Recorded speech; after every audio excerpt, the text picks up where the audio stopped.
Preface and Contents to Daniel in the Critic's Den. Although this volume appears under an old title, it is practically a new work. The title remains, lest any who possess my reply to Dean Farrar's Book of Daniel should feel aggrieved on finding part of that treatise reproduced under a new designation. But the latter half of this book is new, and the whole has been recast, in view of its main purpose and aim as a reply to Professor Driver's commentary in the Cambridge Bible series. The appearance of Professor Driver's Book of Daniel marks an epoch in the Daniel controversy.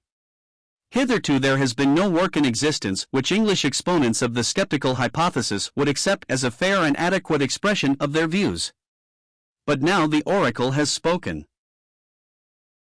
The most trusted champion of the higher criticism in England has formulated the case against the Book of Daniel, and if that case can be refuted, if it can be shown that its apparent force depends on a skillful presentation of doubtful evidence upon the one side, to the exclusion of overwhelmingly cogent evidence upon the other, the result ought to be an end of controversy on the whole question. It rests with others to decide whether this result is established in the following pages. I am willing to stake it upon the issues specified in Chapter 7. And even if the reader should see fit to make that chapter the starting point of his perusal of my book, I am still prepared to claim his verdict in favor of Daniel. And here I should premise, what will be found more than once repeated in the sequel, that the inquiry involved in the Daniel controversy is essentially judicial.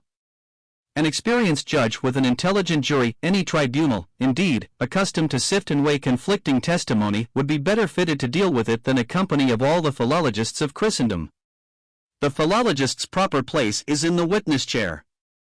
He can supply but a part, and that by no means the most important part, of the necessary evidence. And if a single well-ascertained fact be inconsistent with his theories, the fact must prevail. But this the specialist is proverbially slow to recognize. He is always apt to exaggerate the importance of his own testimony, and to betray impatience when evidence of another kind is allowed legitimate weight. And nowhere is this tendency more marked than among the critics. In the preface to his Continuity of Scripture, Lord Hatherley speaks of the supposed evidence on which are based some very confident assertions of a self-styled higher criticism. And he adds, assuming the learning to be profound and accurate which has collected the material for much critical performance, the logic by which conclusions are deduced from those materials is frequently grievously at fault, and open to the judgment of all who may have been accustomed to sift and weigh evidence.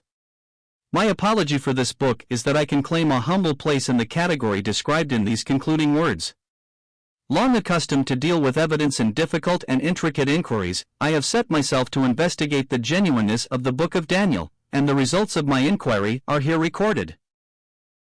Lord Hatherley was not the only Lord Chancellor of our time to whom earnest thought and study brought a settled conviction of the divine authority and absolute integrity of Holy Scripture. The two very great men who in turn succeeded him in that high office, though versed in the literature of the critics, held unflinchingly to the same conclusion. And while some, perhaps, would dismiss the judgment of men like Lord Cairns and Lord Selborne as being that of mere laymen, sensible people the whole world over would accept their decision upon an intricate judicial question of this kind against that of all the pundits of Christendom. As regards my attitude towards criticism, I deprecate being misunderstood. Every book I have written gives proof of fearlessness in applying critical methods to the study of the Bible. But the higher criticism is a mere travesty of all true criticism. Secular writers are presumed to be trustworthy unless reason is found to discredit their testimony. But the higher criticism starts with the assumption that everything in Scripture needs to be confirmed by external evidence. It reeks of its evil origin in German infidelity.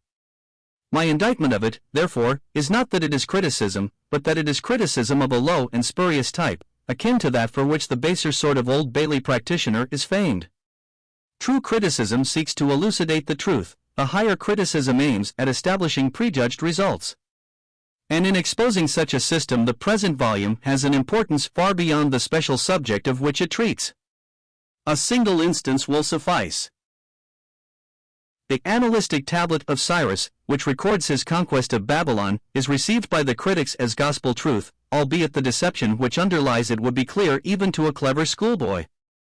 But even as read by the critics, it affords confirmation of Daniel which is startling in its definiteness in regard to Belshazzar and Darius the Mede.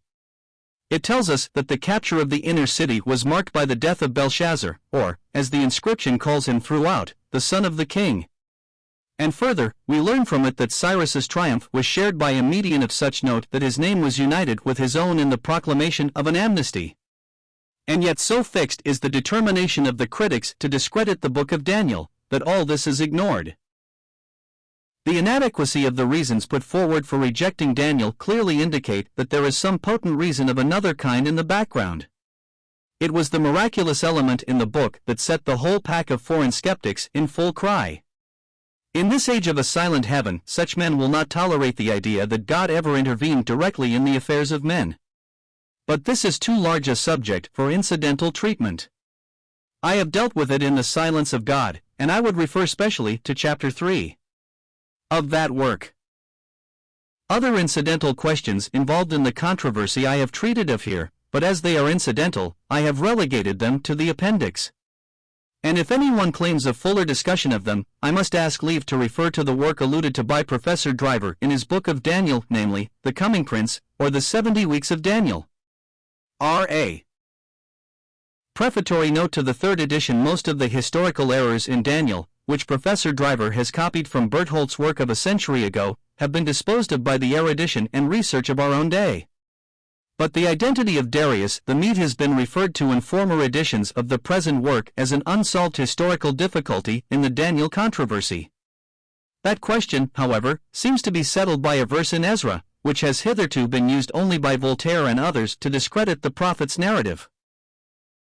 Ezra records that in the reign of Darius Hystaspes the Jews presented a petition to the king, in which they recited Cyrus' decree authorizing the rebuilding of their temple.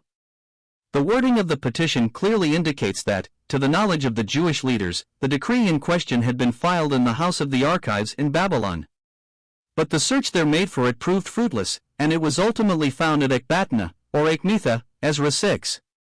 2. How, then, could a state paper of this kind have been transferred to the Median capital? The only reasonable explanation of this extraordinary fact completes the proof that the vassal king whom Daniel calls Darius was the Median general, Gobrias, or Gobaro, who led the army of Cyrus to Babylon. As noticed in these pages, 163-165, Tost, the testimony of the inscriptions points to that conclusion. After the taking of the city, his name was coupled with that of Cyrus in proclaiming an amnesty. And he it was who appointed the governors or prefects, which appointments Daniel states were made by Darius. The fact that he was a prince of the royal house of Media, and presumably well known to Cyrus, who had resided at the Median court, would account for his being held in such high honor. He had governed Media as viceroy when that country was reduced to the status of a province, and to anyone accustomed to deal with evidence, the inference will seem natural that, for some reason or other, he was sent back to his provincial throne, and that, in returning to Ecbatana, he carried with him the archives of his brief reign in Babylon. I will only add that the confusion and error which the higher critics attribute to the sacred writers are mainly due to their own failure to distinguish between the several judgments of the era of the exile, the servitude, the captivity, and the desolations, J 29. 10, 2 Chronicles 36. 21. Contents I. The higher criticism, and Dean Farrar's estimate of the Bible 2. The historical errors of Daniel 3. Historical errors continued, Belshazzar and Darius the Mede 4. Philological peculiarities, the language of Daniel v. the positive evidence in favor of Daniel 6. Violent errors 7. Professor Driver's Book of Daniel, the evidence of the Canon 8. The vision of the 70 weeks, the prophetic year 9. The fulfillment of the vision of the weeks X, summary and conclusion. Appendices I. Nebuchadnezzar's first invasion of Judea 2.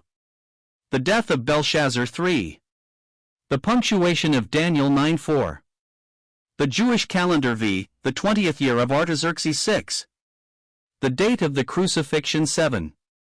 Professor Driver's indictment of Daniel.